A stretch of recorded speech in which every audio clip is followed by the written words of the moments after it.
¿Qué tal? Hoy vamos a meternos de lleno en un caso legal que marcó un antes y un después en México. Es una de esas historias que nos muestran cómo la lucha de una sola familia puede transformar los derechos de miles. Hablaremos de cuidado, de leyes y sobre todo de un cambio fundamental para madres y padres trabajadores. A ver, pongámonos en esta situación.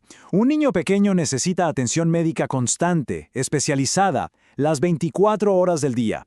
Sus padres trabajan, ambos cotizan a la seguridad social, pero la ley les pone enfrente una elección que es, francamente, imposible.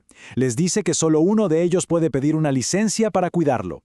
Este es el corazón del dilema que desató una batalla legal que llegó hasta lo más alto. Para entender bien todo este camino, vamos a seguir los pasos de esta familia. Primero, veremos la terrible decisión a la que se enfrentaron. Luego, analizaremos cuál era exactamente esa barrera en la ley. Veremos su primer gran triunfo en los tribunales. Después, desmenuzaremos el razonamiento de la Suprema Corte y al final, veremos el impacto que todo esto tuvo en el país. Bueno, pues todo arranca con una familia y su pequeño hijo. Un diagnóstico médico muy duro los puso en una situación que exigía un nivel de cuidado que iba mucho más allá de lo ordinario. El diagnóstico fue atrofia muscular espinal tipo 1. Para que nos hagamos una idea, es una enfermedad muy severa que debilita los músculos de forma progresiva. En el caso de este niño, esto significaba que necesitaba procedimientos como una gastrostomía para poder alimentarse y una traqueostomía para respirar. Dependía totalmente de equipo especializado.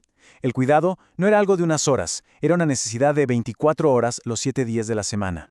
Frente a esta situación tan crítica, los padres, lógicamente, buscaron apoyo en la seguridad social, a la que ambos habían contribuido con su trabajo. Pero se encontraron con un muro, un obstáculo legal inesperado. Vamos a ver cuál era. La figura clave aquí es esta: la licencia para cuidados médicos. Es un derecho que, en teoría, permite que un padre o madre que trabaja pueda ausentarse para cuidar a su hijo menor de 16 años con una enfermedad grave y además recibir un subsidio. Suena que era justo lo que necesitaban, ¿verdad? Pues no, no lo era. Y el problema estaba aquí, escrito en blanco y negro, tanto en la ley del IMSS como en la del ISSSTE. La ley contenía esta frase, así tajante: no importaba qué tan grave fuera la enfermedad del niño o la necesidad real de la familia, la ley prohibía explícitamente que los dos padres pudieran tener esa licencia al mismo tiempo. Entonces, para que quede súper claro, la familia se topó con dos muros, dos barreras gigantes. La primera, la ley estaba pensada solo para padres de niños con cáncer, dejando fuera otras enfermedades igual de serias, como la atrofia muscular espinal. Y la segunda, esa regla inflexible de un solo padre, que en la práctica negaba la idea de que cuidar es una responsabilidad compartida. Pero bueno, ellos no se quedaron de brazos cruzados. Decidieron pelear y llevaron su caso a los tribunales. Presentaron un amparo, que es esta herramienta legal que tenemos en México para defender nuestros derechos constitucionales. Y ahí consiguieron su primera gran victoria. El camino legal, la verdad, fue toda una travesía. Primero presentaron el amparo. Una jueza de distrito analizó el caso y les dio la razón, concediéndoles la protección. Pero la cosa no acabó ahí. El Poder Ejecutivo, representado por la Presidencia de la República, impugnó esa decisión mediante un recurso de revisión, y fue esa acción la que hizo que el caso escalara hasta llegar a las manos de la Suprema Corte de Justicia de la Nación. La jueza de distrito lo vio clarísimo y su decisión se basó en 3 pilares muy sólidos. Primero, un tema de lógica pura. Si los dos padres trabajan y cotizan, ¿por qué limitarle el derecho a uno de ellos? Es una violación a su derecho a la seguridad social. Segundo, y esto es clave, el interés superior del menor. Para un niño con esas necesidades, tener a sus dos padres es, sin duda, lo mejor. Y tercero, que la prohibición de la ley era simplemente arbitraria, no tenía ninguna razón constitucional de ser. Y así es como el caso llega a la máxima instancia, la Suprema Corte. La segunda sala tomó el caso y se puso a hacer un análisis súper profundo. Su chamba era ver si la ley, así como estaba escrita, realmente aguantaba un análisis frente a la Constitución. La gran pregunta sobre la mesa era, ¿por qué estas reglas, estas restricciones que afectaban a las familias más vulnerables, chocaban de frente con los principios más básicos de la Constitución? La respuesta de la Corte fue clara y se basó en 2 argumentos principales que vamos a ver ahora. Y aquí es donde vemos una contradicción tremenda. Por un lado, la intención de la ley parecía buena, ¿no? Ayudar a las familias, pero en la práctica el resultado era todo lo contrario. Terminaba perjudicando justo a las familias que más ayuda necesitaban, a las que tenían las situaciones médicas más difíciles. El primer gran argumento de la Corte tiene que ver con la igualdad y la no discriminación. Al decir solo para casos de cáncer, la ley estaba haciendo una distinción basada en una condición de salud. Y ojo, porque en derecho constitucional, cuando una ley hace diferencias basadas en la salud, se le considera una categoría sospechosa. ¿Qué significa esto? Pues que se tiene que analizar con lupa, con el máximo rigor, porque es muy fácil caer en discriminación.